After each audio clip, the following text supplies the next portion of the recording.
Good morning dear students. Online videos में मैं अरविंद कुमार शर्मा एक बार पुनः आपका हार्दिक अभिनंदन करता हूं। हम अध्ययन कर रहे थे कक्षा 12 की सृजन पाठ्य पुस्तक के पदभाग के अंतर्गत कवि बिहारी का। इनके दोहों की जो क्रमांक संख्या 1 से लेकर 10 तक है उसके बारे में हम पिछले वीडियो में अध्ययन कर चुके थे। आज हम उससे आगे अनवरत चालू रखेंगे। अगले दोहे में बिहारी क्या कहते हैं कि को छूट्यो इही जाल परी कत को रंगे गुलाब जो जो सुरजी भजो चहत त्यों त्यों रे झट जात। क्या कहते हैं बिहारी कि को छूट्यो, को मतलब कौन, छूट्यो मतलब छूटा है, इही अर्थात होता है एस, जाल परी जाल में पड़कर, जाल परी अर्थात जाल में पड़कर, कत कैसे, कुरंग कुरंग कहा जाता है हरण को, अकुलात अकुलात मतलब आकुल होना या व्याकुल होना, विकल होना। तो बिहारी क्या कहते हैं कि जो हिरण है वह हिरण शिकारी के जाल में फंस करके और क्या हो जाता है, व्याकुल हो जाता है। आगे क्या कहते हैं कि ज्यों ज्यों अर्थात जैसे जैसे, जैसे जैसे सुरझी सुरझी अर्थात सुलझ करके, सुलझ करके भजो चहत अर्थात भजो मतलब भागना, चहत मतलब चाहता है, क्यों क्यों क्यों क्यों अर्थात वैसे वैसे, उर्जत मतलब होता है उलझना, जात मतलब जाता है। कवि बिहारी क्या कहते हैं कि जो हिरण है वह शिकारी के जाल में फंसने के पश्चात अत्यधिक क्या हो जाता है, व्याकुल हो जाता है, विकल हो जाता है। वह जैसे जैसे उस जाल से सुलझने का प्रयास करता है वैसे वैसे वह उसमें और अधिक फंसता हुआ चला जाता है। दूसरा जो भावार्थ है, दूसरा जो अर्थ है वह मनुष्य के संदर्भ में ग्रहण किया गया है, मनुष्य के संदर्भ में लिया गया है, अन्योक्ति के माध्यम से मनुष्य को समझाने का प्रयास किया है। क्या कहते हैं बिहारी कि जो हिरण की अवस्था है वही ठीक अवस्था किसकी है, मनुष्य की है या मानव की है। जिस प्रकार हिरण शिकारी के जाल में फंस जाता है ठीक उसी प्रकार जो मनुष्य है वह मनुष्य इस सांसारिक मोह माया में फंसा हुआ है। सांसारिक जो ये प्रपंच हैं इन प्रपंचों में डूबा हुआ है, इनमें रक्त है, विरक्त है, पूरी तरीके से फंसा हुआ है। और जैसे जैसे हिरण उस जाल से निकलकर भागने का प्रयास करना चाहता है वैसे वैसे उसमें और फंसता चला जाता है। ठीक उसी प्रकार जो मनुष्य है वह मनुष्य इस सांसारिक मोह माया में इस कदर या इतनी गहराई से उतर चुका है, इस तरीके से फंस चुका है कि यदि वह इससे निकलने का प्रयास करना चाहता है तब वह इससे निकले नहीं पाता है, वह उल्टा इस सांसारिक मोह माया में और ज्यादा फंसता हुआ चला जाता है। यहां बात करें यदि अलंकार की तो कवि ने अन्योक्ति के माध्यम से मनुष्य को जागृत करने का, समझाने का प्रयास किया है। तो यहाँ जो अलंकार दृष्टिगत होता है वह कौन सा अलंकार है, अन्योक्ति अलंकार है। आगे चलते हैं अगले दोहे की तरफ। क्या कहते हैं बिहारी जी कि बतरस लालच लाल की मुरली धरी लुकाए, सौह करे भौन हंसे देन कहे नटी जाए। कि बतरस अर्थात बातों का रस, बातों का रस, बतरस अर्थात बातों का रस, लालच लोभ में, लाल की, लाल अर्थात यहां कृष्ण के लिए प्रयुक्त किया गया है। जो भगवान कृष्ण है और भगवान कृष्ण की जो बातों का रस है उस बातों के रस के लालच के लिए मुरली बांसुरी, धरी मतलब रख ली, लुकाए अर्थात छुपा करके।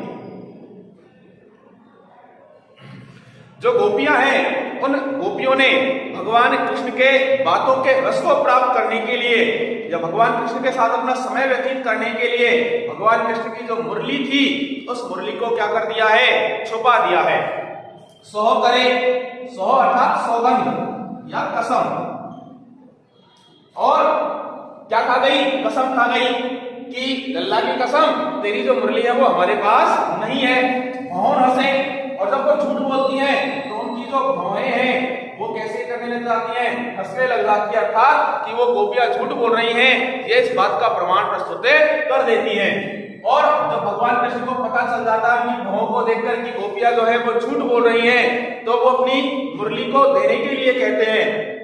देन कहे अर्थात देने के लिए कहते हैं। तो गोपियां जो हैं वो नटी जाए, अर्थात नटी जाए मतलब मना कर देती हैं। जो गोपियां हैं वह क्या कर देती हैं? मना कर देती हैं। एक बार पूरा जानते हैं। जो गोपियां हैं वो भगवान कृष्ण की बातों के रस को प्राप्त करने के लिए या भगवान कृष्ण के साथ अपना समय व्यतीत करने के लिए भगवान कृष्ण की मुरली को क्या कर जाती हैं? छुपा जाती हैं। और जब भगवान कृष्ण द्वारा उनसे पूछा जाता है कि क्या तुम्हें मेरी मुरली के बारे में पता है या तुमने मेरी मुरली को कहीं देखा है, तो जो गोपियां हैं वो सौगंध खा जाती हैं। और जैसे ही वो सौगंध खाती हैं तो उनकी जो झूठ की अभिव्यक्ति है वह अभिव्यक्ति किसके द्वारा कर दी जाती है? भौहों के द्वारा कर दी जाती है। भगवान कृष्ण जैसे ही देखते हैं कि इनकी भौहें हंस रही हैं, अर्थात ये क्या बोल रही हैं? झूठ बोल रही हैं, तो भगवान कृष्ण अपनी मुरली देने के लिए गोपियों से कहते हैं। तो गोपियां जो हैं वो स्पष्टतः मना कर देती हैं कि तुम्हारी मुरली हमारे पास है नहीं है। यहां बात करें यदि अलंकार की, तो अनुप्रास अलंकार यहां दृष्टिगत होता है। आइए बढ़ते हैं अगले दोहे की तरफ। क्या कहते हैं कवि कि नाच अचानक ही उठे बिनु पावस वन मोर, जानत हो नंदित करी यह दिसी नंद किशोर। क्या कहते हैं? नाच अचानक ही उठे बिनु पावस one more. One more, one अर्थात जंगल, जंगल के जो मोर हैं वो अचानक ही क्या उठे? नाचने लगे। नाच अर्थात नाचना। अचानक ही जंगल के जो मोर हैं वो नाचने लगे, नाच उठे। कैसे? बिनु पावस, बिना वर्षा ऋतु के। पावस अर्थात वर्षा ऋतु के। जो मोर थे वो उन मोरों को बादल के आने का क्या हुआ? भ्रम हुआ। और वर्षा ऋतु का मौसम नहीं था, लेकिन उसके बाद भी जो मोर थे वो मोर क्या करने लग जाते हैं? नाचने लग जाते हैं। क्या समझ करके? आगे पंक्ति में बताया है कि जानत हो नंदित करी यह किसी नंदे किशोर। यह किसी, इस दिशा से कौन निकला? नंद का किशोर, अर्थात भगवान कृष्ण का आगमन हुआ। तो जैसे भगवान कृष्ण का आगमन हुआ, मोरों को क्या हुआ? भ्रम हुआ। किस चीज का? कि क्या आ गए हैं? बादल आ गए हैं। भगवान कृष्ण का जो एक नाम है वह क्या है? घनश्याम है। और घनश्याम मतलब काले बादल भी होता है। तो भगवान कृष्ण को आता हुआ देखकर जो मोर थे उन मोरों को भ्रम हो जाता है। और जैसे उनको भ्रम किस चीज का हुआ कि काले बादल आ गए, वैसे ही वो क्या होते हैं? जान करके नंदित करी, वो क्या हो जाते हैं? आनंदित हो जाते हैं। और आनंदित होकर बिना वर्षा ऋतु के वो क्या करने लगते हैं? नाचने लगते हैं। बात करें यदि अलंकार की, तो यहां पर भ्रांतिमान और उत्प्रेक्षा अलंकार दृष्टिगत होता है। आइए बढ़ते हैं अगले दोहे की तरफ। क्या कहते हैं लेखक कि लिखन बैठी जागी छवि गही गही गर्भ गुरूर, भय न कहते जगत के चतुर्च तेरे कूर। यहां पर जो कवि हैं, कवि ने नायिका के अप्रतिम सौंदर्य का क्या किया है? वर्णन किया है। यहां अतिशयोक्ति का उन्होंने प्रयोग किया है। जो नायिका की सुंदरता है उस सुंदरता को अत्यधिक बढ़ा चढ़ाकर उन्होंने प्रस्तुत किया है। आइए अर्थ जानते हैं। क्या कहते हैं? लिखन बैठी, लिखन बैठी अर्थात लिखने के लिए बैठे। जाकी छवि, छवि अर्थात सौंदर्य या रूप। जिसकी रूप या जिसके सौंदर्य को लिखने के लिए बैठे। कहीं कहीं गर्भ गुरु, तो जितने भी लिखने बैठे उनका जो गर्व था और अभिमान जो था, गुरु अर्थात अभिमान, वह क्या हो गया? नष्ट हो गया। कही गई अर्थात समाप्त होना या नष्ट होना। आगे क्या कहते हैं? भय न के जगत के, भय अर्थात वे, ने मतलब नहीं, केते अर्थात कितने, जगत के अर्थात संसार के, चतुर चालाक, चितेरे चित्रकार और कूर अर्थात कुशल। एक नायिका है और उस नायिका का जो सौंदर्य है, उस सौंदर्य का वर्णन करने के लिए संसार के अनेक चित्रकार आते हैं, लेकिन उस नायिका के पल पल परिवर्तित होते हुए सौंदर्य के कारण जो संसार के विशिष्ट चित्रकार हैं, कुशल चित्रकार हैं, उन कुशल चित्रकारों को क्या सहन करना पड़ता है? अपमान सहन करना पड़ता है। वे नायिका के पल पल परिवर्तित हो रहे सौंदर्य को जो उकेरने का प्रयास है वह उनका निष्फल हो रहा है, वह उनका प्रयास किया जा रहा है, व्यर्थ जा रहा है। क्या कहते हैं कि लिखन बैठी जाकी छवि गई गई गर्भ गुरूर भय ने कहते जगत के चतुर चितेरे कूर। नायिका के अप्रतिम सौंदर्य का वर्णन किया है कि नायिका का जो सौंदर्य है उसका वर्णन करने के लिए, उसकी चित्रकारी करने के लिए संसार के अनेक कुशल चित्रकार आए, लेकिन उन कुशल चित्रकारों को नायिका के पल पल परिवर्तित हो रहे सौंदर्य के कारण क्या सहन करना पड़ा? अपमान सहन करना पड़ा। उनका जो गर्व था, उनका जो अभिमान था, वह अभिमान क्या हो गया? चूर चूर हो गया।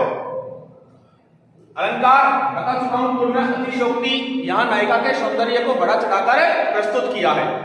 अगले दोहे की ओर बढ़ते हैं। क्या कहते हैं कवि कि झीने पट में झुलमुली झलकती हो पे अपार, सुर तरु की मनो सिंधु में लसती से पल्लव यार।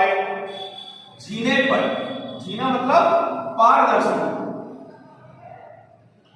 पट अर्थात वस्त्र, में झुलमुली एक आभूषण है जो कि कहां पहना जाता है? कान में पहना जाता है।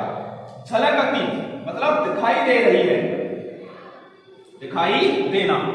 ओ मतलब सुंदरता। अपार, अपार अर्थात अत्यधिक। आगे देखिए सुर तरु, सुर अर्थात होता है देवता और तरु अर्थात वृक्ष। तो देवताओं का वृक्ष कौन सा है? कल्प वृक्ष। की मनु अर्थात मानो, सिंधु, सिंधु अर्थात समुद्र। लसती लग रहे हैं, से पल्लव पत्तों के साथ, डाल डालियां लग रहे हैं। लसती अर्थात लग रहे हैं या सुशोभित हो रहे हैं। आइए जानते हैं अर्थ के बारे में।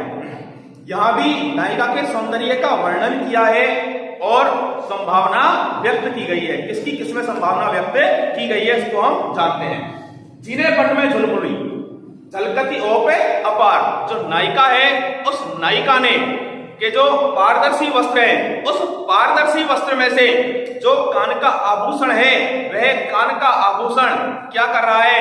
अपनी अत्यधिक शोभा बिखेर रहा है, अत्यधिक शोभा प्रकट कर रहा है। और उसे कान के आभूषण को देखकर, उस झुलमुली को देख करके ऐसा प्रतीत होता है मानो जो कल्प वृक्ष है वह समुद्र में अपने पत्तों और डालियों के साथ क्या हो रहा हो? सुशोभित हो रहा हो। तो यहाँ जो नायिका के झीने वस्त्र में से जो आभूषण दिखाई दे रहा है, उस आभूषण में किस चीज की संभावना व्यक्त की गई है कि जो कल्प वृक्ष है वह कल्प वृक्ष समुद्र में अपने पत्तों और डालियों के साथ सुशोभित हो रहा हो। तो यह संभावना व्यक्त की गई है। तो अलंकार कौन सा प्रकट होगा? यहाँ उत्प्रेक्षा अलंकार दिखाई दे रहा है। आइए आगे बढ़ते हैं अगले दोहे की तरफ। क्या कहते हैं कि कहते नटते रीजत खिजत मिलत खिलत लसियात, हरे भौन में करत है नैन नहीं सो बात। कहत, कहत मतलब होता है कहना।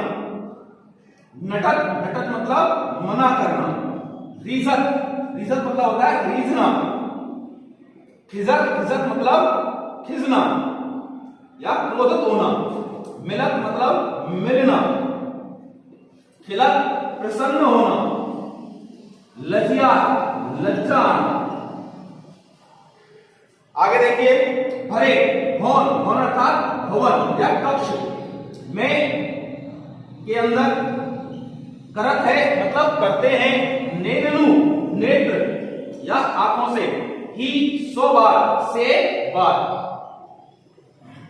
यहाँ जो कवि हैं उन कवि ने नायक और नायिका के मध्य जो आपसी नेत्रों के द्वारा संवाद किया जा रहा है उस संवाद का वर्णन किया है।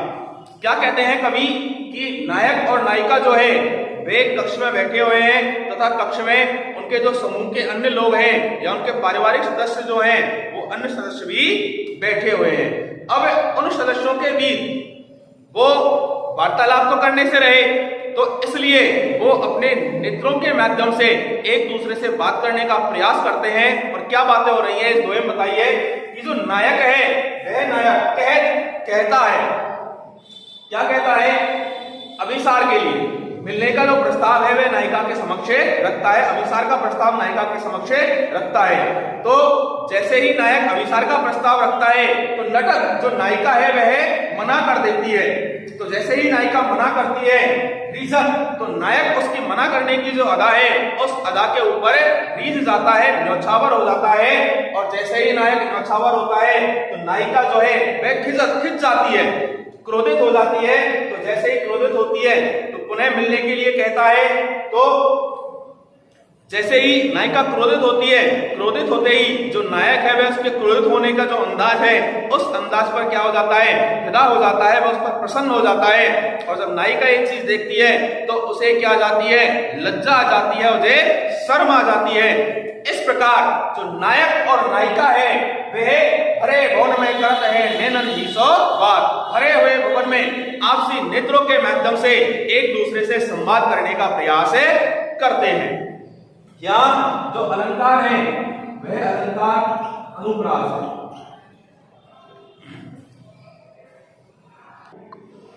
आगे कभी क्या कहता है अगले दोहे में कि कागज पर लिखत नए बनत कहत संदेश लजात कहिए सब तेरो हियो मेरे लिए की बात।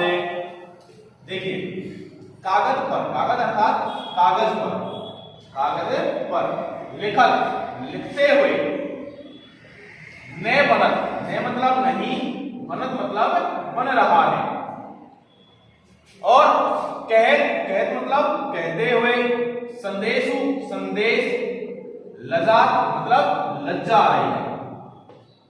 आगे क्या है, कहिए कहने के लिए, कहने के लिए, सबु सब, तेरो अर्थात तेरे, ये अर्थात हृदय, मेरे अर्थात स्वयं के, ये अर्थात हृदय की बात, हृदय में जो बात है। अर्थ जानते हैं क्या कहते हैं कवि। एक नायक है और वह नायक जो है उसको नायिका क्या लिख रही है, पत्र लिख रही है, लेकिन शायद संभवतः वह अशिक्षित है या अनपढ़ है, इसलिए जो कागज पर लिखना चाहती है उसको लिखते हुए उससे नहीं बन रहा है। यहाँ वह उसके मन में जो विचार चल रहे हैं, जो भाव हैं, उन भावों को वह कागज पर नहीं लिख पा रही है और किसी अन्य व्यक्ति से उन भावों को या विचारों को लिखवाते हुए भी उसे क्या आ रही है, शर्म आ रही है या उसे लज्जा आ रही है। क्या कहते हैं, कागज पर लिखत न बनत कहत संदेशु लगात, कि कागज पर लिखते हुए नहीं बन रहा है और जो संदेश, जो नायिका है वह नायक को जो संदेश कहना चाहती है उस संदेश को कहते हुए भी उसे क्या आ रही है, शर्म आ रही है, उसे लज्जा आ रही है। आगे क्या कहती है, नायिका जब अपने संदेश को कह नहीं पाती तो मन में क्या सोचती है कि कही हो सब तेरे ही हो। वैसे कहने को लिए तो जो सब कुछ तेरे हृदय में है वही बात किसके हृदय में है, मेरे हृदय में है। अर्थात नायिका कहना क्या चाहती है कि यदि नायक मुझसे प्रेम करता है तो जो मेरे हृदय की बात है या जो संदेश मैं उसे भेजना चाहती हूँ वह संदेश वह स्वयं ही समझ जाएगा कि मेरे मन में क्या विचार चल रहे हैं और मैं किस बात को उसके समक्ष रखना चाहती थी। यहाँ जो अलंकार है वह अलंकार भी कौन सा है, अनुप्रास अलंकार है। आगे देखिए क्या कहते हैं अगले दोहे में कि कहते सबे बेदी दिए अंक 10 गुनो होते, दिए ललार बेदी दिए अगनित बढ़त उदोते। कहत अर्थात कहते हैं, सबे अर्थात सभी, बेंदी, बेंदी अर्थात बिंदी या शून्य, दिए अर्थात देने से, अंकु, अंकु अर्थात अंक या संख्या 10 गुना 10 गुना हो तो मतलब है हो जाती है। जो कवि है वे क्या कहता है कि सांसारिक लोगों के अनुसार यदि बात की जाए तो किसी भी अंक में या किसी भी संख्या में शून्य लगाने पर उस संख्या के मान में कितनी 10 गुना की वृद्धि हो जाती है। जैसे कि 1 है, यदि 1 में हमने शून्य लगाया तो 1 का 10 गुना हो गया 10। यदि 10 है तो उसमें शून्य लगाया तो 10 का 10 गुना हो जाएगा कितना 100। तो संसार के लोग क्या कहते हैं कि कहने को तो यदि किसी संख्या में शून्य लगा दिया जाए, बिंदी लगा दी जाए, तो वह उस संख्या के मान में कितनी 10 गुना वृद्धि कर देती है। लेकिन आगे क्या कहते हैं, तिय ललाट, तिय कहा जाता है स्त्री को, ललाट अर्थात ललाट या माथा, बेंदी दिए, बेंदी अर्थात बिंदी, दिए मतलब देने पर, अगिनत ए गणित जिसकी गणना नहीं की जा सके, बढ़त मतलब बढ़ जाता है, उदोत, उदोत मतलब कांति या चमक या आभा या ले लो सौंदर्य, ठीक है। लेकिन कवि क्या कहते हैं कि तिय ललाट बेंदी दिए, स्त्री के ललाट पर यदि क्या लगा दी जाए, बिंदी लगा दी जाए, आभूषण लगा दिया जाए, तो वह बिंदी उस स्त्री के सौंदर्य में, उस स्त्री की आभा में, उसके मुख की चमक में कितनी अगणित, जिसकी गणना नहीं की जा सके, उतनी वृद्धि कर देती है, ठीक है ना। यहां पर कौन सा अलंकार दिखाई दे रहा है, यमक। बेंदी बेंदी शब्द की आवृत्ति 2 बार दी है, एक बेंदी का अर्थ शून्य लिया जाएगा और दूसरी बेंदी का अर्थ बिंदी या औरतों द्वारा माथे पर लगाए जाने वाली एक आभूषण लिया जाएगा। आगे देखते हैं अगले दोहे में क्या कहते हैं कि डी ने परतु समान धुति, कनक कनक से गाते, भूषण कर कर्कश लगते, परसी पिछाने जाते। यहां पर भी नायिका के अप्रतिम सौंदर्य का वर्णन किया है, इसके माध्यम से, अतिशयोक्ति के माध्यम से। क्या कहते हैं कवि, ढीडी, ढीडी मतलब होता है दृष्टि या नजर, ने मतलब नहीं परंतु अर्थात पड़ती है, समान धुति, धुति मतलब चमक, समान एक समान, कनक कनक, यहां भी कनक का अर्थ स्वर्ण और यहां भी कनक का अर्थ स्वर्ण लिया जाएगा। गात, गात मतलब होता है शरीर। आगे क्या कहते हैं, भूषण, भूषण मतलब आभूषण, कर अर्थात हाथ, कर्कश, कर्कश अर्थात कठोर, लगत अर्थात लगते हैं, परसी, परसी अर्थात स्पर्श, पिछाने मतलब पहचानना, जात मतलब जाते हैं। क्या कहते हैं कवि कि नायिका के अप्रतिम सौंदर्य का वर्णन कर रहे हैं, वर्णन करते हुए क्या कहते हैं कि जो नायिका है उसके सौंदर्य में और उसके द्वारा पहने गए जो आभूषण है उसके सौंदर्य में जो अंतर है वह अंतर करना क्या है, मुश्किल है। क्यों? क्योंकि नायिका का जो शरीर का सौंदर्य है वह भी स्वर्ण के समान कैसा है, कांति में है या चमक वाला है। तो उसके द्वारा पहने गए जो स्वर्ण आभूषण है और नायिका का जो स्वर्ण के समान शरीर है, कांति में जो शरीर है, उसके बीच अंतर करना या उसके बीच विभेद करना क्या हो रहा है, मुश्किल हो रहा है। दीदी ने परंतु समान धोती कनक कनक से गात, दिखाई नहीं देते हैं कि उसने स्वर्ण आभूषण ही पहने हुए हैं या उसका शरीर ही ऐसा है। दोनों के मध्य जो अंतर है वह अंतर करना क्या हो रहा है, मुश्किल हो रहा है, कठिन हो रहा है। आगे क्या कहते हैं कि भूषण कर कर्कश लगत, कि उसके द्वारा पहने गए जो आभूषण हैं उन आभूषणों की कठोरता से ही, जब आभूषणों को हाथ से छुआ जाता है तो उन आभूषणों की कठोरता से ही पता चलता है कि इस नायिका ने क्या पहने हुए हैं, आभूषण पहने हुए, क्योंकि नायिका का जो शरीर है वह तो कैसा होगा, कॉमन होगा, और जो आभूषण है वो कैसे होंगे, कठोर होंगे। तो जो आभूषणों की कठोरता है उसी से उन दोनों के मध्य जो अंतर है उस अंतर को पता किया जा सकता है। यहाँ पर बात अलंकार की पूर्व बता चुका हूं, अतिशयोक्ति अलंकार है, नायिका के अप्रतिम सौंदर्य का बड़ा चढ़ाकर क्या किया है, वर्णन किया है। आगे देखते हैं अंतिम दोहा क्या कहते हैं बिहारी कि अंगे अंगे नगे जगमगत दीप सिखासी दे, दिया बढ़ाए हो रहे बड़ो उजारोगे। यहां भी नायिका के सौंदर्य का अतिशयोक्तिपूर्ण वर्णन किया है। क्या कहते हैं, आइए जानते हैं शाब्दिक अर्थ।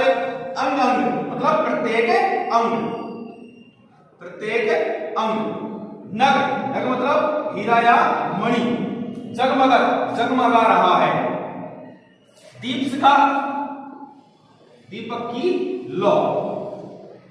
सी मतलब समान, देह अर्थात शरीर।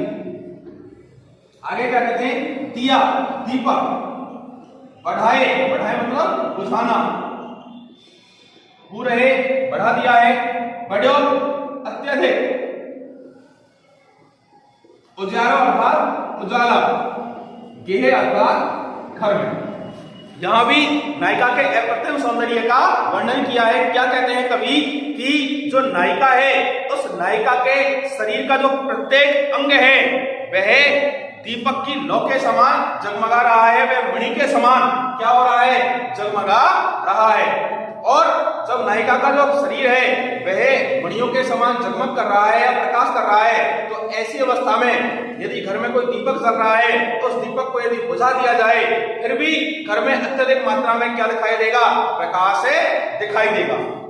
जो अतिशयोक्तिपूर्ण वर्णन किया गया है तो अतिशयोक्ति अलंकार, और इसके अंतर्गत दीप शिखासी देह, इसमें कौन सा है, उपमा अलंकार दिखाई देता है। तो ये था हमारा पाठ कवि बिहारी और उनकी संशय से दोहे। हमारा ये पाठ यही समाप्त होता है। अगले वीडियो में हम अगले पाठ की ओर बढ़ेंगे। तब तक के लिए नमस्कार, जय हिंद, जय भारत।